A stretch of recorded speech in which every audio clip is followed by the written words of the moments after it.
नमस्कार दोस्तों, मैं सोनू कुमार, आप सभी का स्वागत है हमारे चैनल पर। आज हम बात करेंगे। बहुत समय पहले की बात है, जब सृष्टि अपने प्रारंभिक चरण में थी। देवताओं का प्रभाव चारों दिशाओं में फैला हुआ था और हर ग्रह, हर तारा अपने अपने कर्तव्यों का पालन कर रहा था। उन्हीं में सबसे तेजस्वी और शक्तिशाली थे सूर्यदेव, जिनका प्रकाश पूरी सृष्टि को जीवन देता था। सूर्यदेव का तेज इतना प्रचंड था कि कोई भी उनके सामने अधिक समय तक टिक नहीं सकता था। उनके तेज से ही दिन का निर्माण होता और उनकी अनुपस्थिति में रात आती। देवता भी उनके इस तेज का सम्मान करते थे। लेकिन सूर्यदेव के जीवन में एक ऐसा रहस्य था जो बहुत कम लोग जानते थे। संज्ञा देवी और सूर्यदेव का विवाह। सूर्यदेव का विवाह हुआ संज्ञा देवी से, जो भगवान विश्वकर्मा की पुत्री थीं। संज्ञा अत्यंत सुंदर, शांत और धैर्यशील थीं। लेकिन एक समस्या थी, वे सूर्यदेव के प्रचंड तेज को सहन नहीं कर पाती थीं। शुरुआत में उन्होंने अपने पति के साथ रहने की पूरी कोशिश की। उन्होंने खुद को मजबूत बनाया, लेकिन जैसे जैसे समय बीतता गया, सूर्यदेव का तेज उनके लिए असहनीय होता गया। फिर भी उन्होंने अपने कर्तव्य का पालन करते हुए 3 संतानों को जन्म दिया: यमराज, यमुना और शनिदेव। शनिदेव का जन्म। जब शनिदेव का जन्म हुआ, तब एक अद्भुत घटना घटी। शनिदेव का रंग गहना काला था और उनकी दृष्टि में एक रहस्यमयी शक्ति थी। कहते हैं कि जब शनिदेव ने पहली बार अपनी आंखें खोली और सूर्यदेव की ओर देखा, तो सूर्यदेव का तेज कुछ क्षणों के लिए मंद पड़ गया। ये देखकर सभी देवता आश्चर्यचकित रह गए। सूर्यदेव को ये बात अच्छी नहीं लगी। उन्हें लगा कि ये बालक कोई साधारण नहीं है, बल्कि उसमें कोई ऐसी शक्ति है जो उनके तेज को चुनौती दे सकती है। धीरे धीरे सूर्यदेव के मन में शनि के प्रति संदेह और दूरी बढ़ने लगी। संज्ञा का निर्णय। उधर संज्ञा देवी सूर्यदेव के तेज से दिन प्रतिदिन कमजोर होती जा रही थीं। अंततः उन्होंने कठिन निर्णय लिया।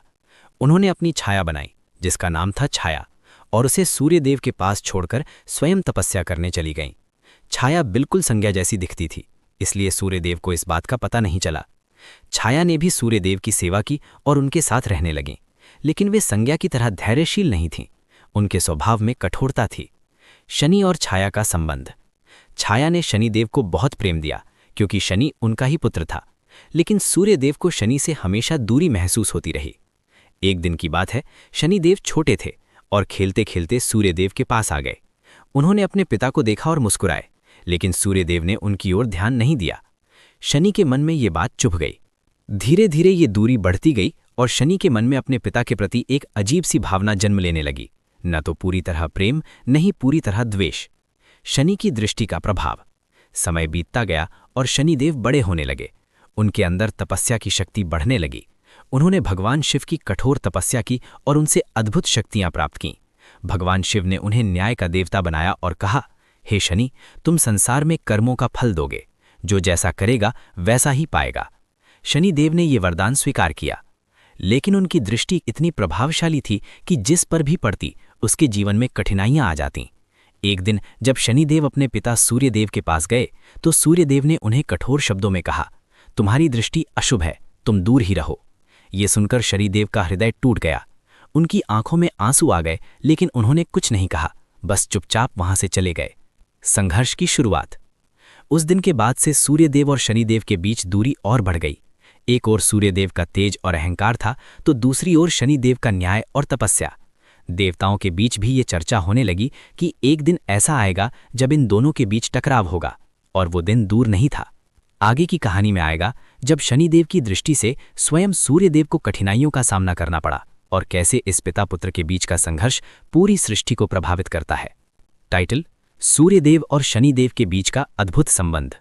पिछले भाग में आपने देखा कि कैसे सूर्यदेव और शनिदेव के बीच दूरी बढ़ती गई। एक ओर सूर्यदेव का तेज और अहंकार था, तो दूसरी ओर शनिदेव का न्याय और तपस्या। अब कहानी उस मोड़ पर पहुंचती है जहां ये निर्णय होगा कि ये संबंध टूटेगा या और मजबूत बनेगा। शनि की तपस्या और शक्ति का विस्तार। सूर्यदेव से अपमानित होकर शनिदेव ने मन ही मन एक संकल्प लिया, मैं अपने कर्मों और तपस्या से स्वयं को इतना शक्तिशाली बनाऊंगा कि कोई भी मुझे कमजोर ना समझे। इसके बाद शनिदेव ने घोर तपस्या शुरू कर दी। उन्होंने वर्षों तक कठोर साधना की, न भोजन की चिंता, न नींद की। बस एक ही लक्ष्य था, सत्य और न्याय की स्थापना। उनकी तपस्या से तीनों लोक हिलने लगे। देवता चिंतित हो उठे और भगवान शिव के पास पहुंचे। भगवान शिव प्रकट हुए और बोले, हे शनि, तुम्हारी तपस्या से मैं प्रसन्न हूं, मांगो वरदान। शनिदेव ने सिर झुकाकर कहा, प्रभु, मुझे ऐसी शक्ति दीजिए कि मैं संसार में न्याय कर सकूं, हर प्राणी को उसके कर्मों का फल दे सकूं। भगवान शिव ने उन्हें वरदान दिया, आज से तुम कर्म फलदाता कहलाओगे। तुम्हारी दृष्टि से कोई भी बच नहीं पाएगा, चाहे वो देव हो या दानव। सूर्यदेव पर शनि की दृष्टि। समय बीतता गया, शनिदेव अपने कर्तव्यों का पालन करने लगे। जहां भी अन्याय होता वहां शनि की दृष्टि पड़ती और व्यक्ति को उसके कर्मों का फल मिलता। एक दिन जब शनिदेव अपने पिता सूर्यदेव के पास गए तो सूर्यदेव ने उन्हें कठोर शब्दों में कहा, तुम्हारी दृष्टि अशुभ है, तुम दूर ही रहो। ये सुनकर शनिदेव का हृदय टूट गया। उनकी आंखों में आंसू आ गए, लेकिन उन्होंने कुछ नहीं कहा, बस चुपचाप वहां से चले गए। संघर्ष की शुरुआत। उस दिन के बाद से सूर्यदेव और शनिदेव के बीच दूरी और बढ़ गई। एक ओर सूर्यदेव का तेज और अहंकार था तो दूसरी ओर शनिदेव का न्याय और तपस्या। अब कहानी उस मोड़ पर पहुंचती है जहां ये निर्णय होगा कि ये संबंध टूटेगा या और मजबूत बनेगा।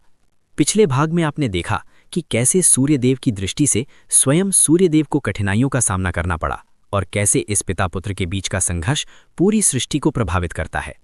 सूर्यदेव का पश्चाताप। संज्ञा देवी की बातें सुनकर सूर्यदेव गहरे विचार में डूब गए। उन्हें अपने अतीत की हर घटना याद आने लगी, कैसे उन्होंने शनि को कभी अपनाया नहीं, कैसे उनके मन में हमेशा संदेह और दूरी रही। सूर्यदेव का तेज तो प्रचंड था, लेकिन उस दिन उनका हृदय पहली बार विनम्र हुआ। उन्होंने धीरे धीरे शनिदेव की ओर देखा और कहा, पुत्र, मुझे क्षमा कर दो, मैंने अपने अहंकार में आकर तुम्हें कभी समझने की कोशिश ही नहीं की। ये शब्द सुनकर पूरा ब्रह्मांड शांत हो गया। शनिदेव का उत्तर। शनिदेव की आंखों में आंसू थे। उन्होंने अपने जीवन में पहली बार अपने पिता के मुख से पुत्र शब्द सुना था। उनका कठोर हृदय भी उस क्षण पिघल गया। उन्होंने सिर झुकाकर कहा, पिताजी, मैं कभी आपका विरोधी नहीं था, मैं तो केवल न्याय करना चाहता था।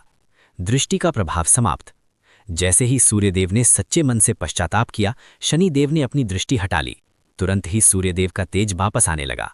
पृथ्वी पर फिर से प्रकाश फैल गया, अंधकार समाप्त हो गया और जीवन सामान्य होने लगा।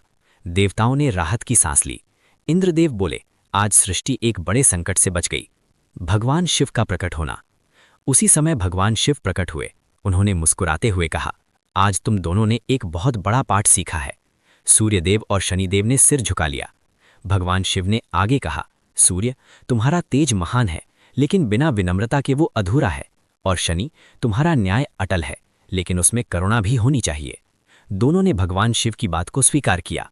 नया संबंध, नई शुरुआत। उस दिन के बाद सूर्यदेव और शनिदेव के संबंध पूरी तरह बदल गए। सूर्यदेव ने शनि को अपने हृदय से अपनाया और कहा, तुम केवल मेरे पुत्र ही नहीं, बल्कि इस सृष्टि के न्याय के स्तंभ हो। शनिदेव ने भी अपने पिता का सम्मान करते हुए कहा, और आप इस सृष्टि के जीवनदाता हैं, आपके बिना कुछ भी संभव नहीं। संसार के लिए संदेश। इस अद्भुत घटना से हमें ये सीख मिलती है, अहंकार सबसे बड़े संबंध को भी तोड़ सकता है। न्याय जरूरी है, लेकिन उसमें करुणा भी होनी चाहिए। और सबसे महत्वपूर्ण ये कि पिता और पुत्र का संबंध चाहे कितना भी कठिन क्यों ना हो, सच्चे प्रेम और समझ से वो फिर से जुड़ सकता है। समाप्त। वीडियो अच्छी लगे तो लाइक करो, सब्सक्राइब करो, कमेंट में जय सूर्यदेव जरूर लिखें।